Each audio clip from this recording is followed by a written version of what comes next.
Hello everyone. Today we will discuss the topic of Schrödinger time-independent wave equation. So what is a Schrödinger wave equation? Schrödinger wave equation describes the wave function or a state function.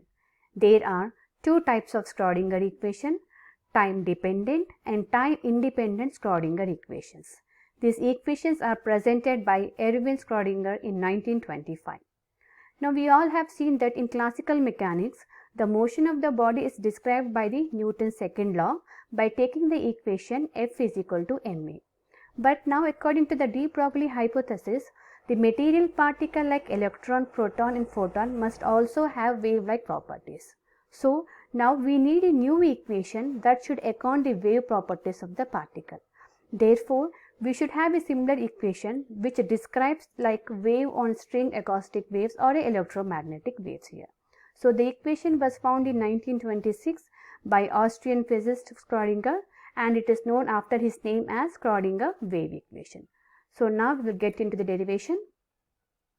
Now if you consider a particle of mass m moving with velocity v, now if you take a stationary wave which is associated with a particle at any point in the space, then the equation is given as psi is equal to xi naught omega t, sin omega t. Psi is equal to xi naught sin omega t, where omega is your angular frequency written as 2 pi nu. Xi naught is your amplitude, nu is your frequency. This is your equation number 1. So the first step is here, we will differentiate the equation number 1 with respect to the time.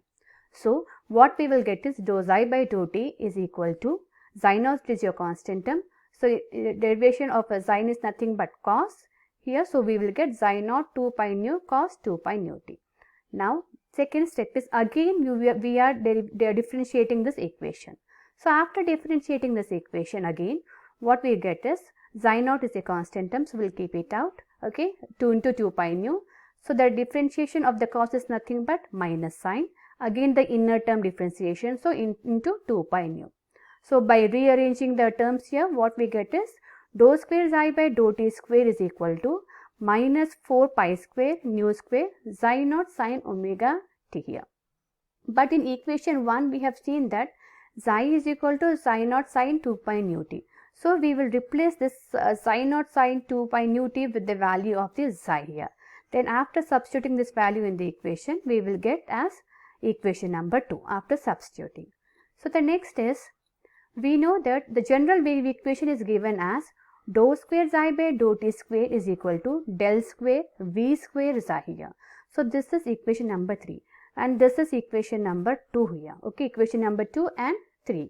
Now we will we will equate the equation number 2 and 3, that is del square mu square xi is equal to minus 4 pi square nu square xi. This is equation number 3, del square v square xi is equal to minus 4 pi square nu square xi, where nu is equal to v by lambda. Nu is equal to v by lambda. We will square on both the sides, then we will get nu square is equal to v square by lambda square. Now we will substitute this value in the equation number 4 here, then we will get as minus 4 pi square into v square by lambda square into xi here. Okay, so we will substitute the values and we got the equation number 5.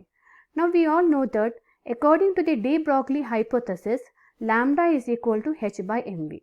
Now we will again square on both the sides. We will get lambda square is equal to h square by m square v square. So we will continue. Now we will come into the equation number 5 here, that we got lambda equal to h square by m square v square. We will substitute this lambda square value in the equation number 5 in the denominator. Then what we get is this one. So we will rearrange the term here and what we got is del square xi is equal to 4 pi square m square v square by h square into xi. This is the equation number 6.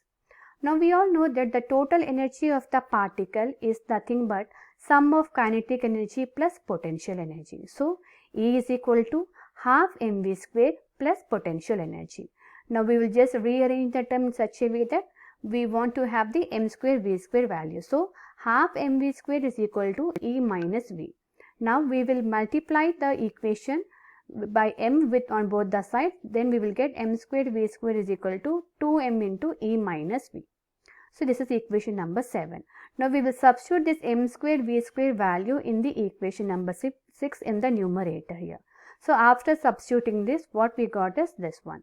Del square xi is equal to 8 pi square m by m into e minus v by h square into xi, in minus term here. So the taking this right hand to the left hand side, what we get the final equation is del square xi plus 8 pi square m into e minus v by h square into xi is equal to 0. So this is the Schrodinger time independent wave equation. Thank you.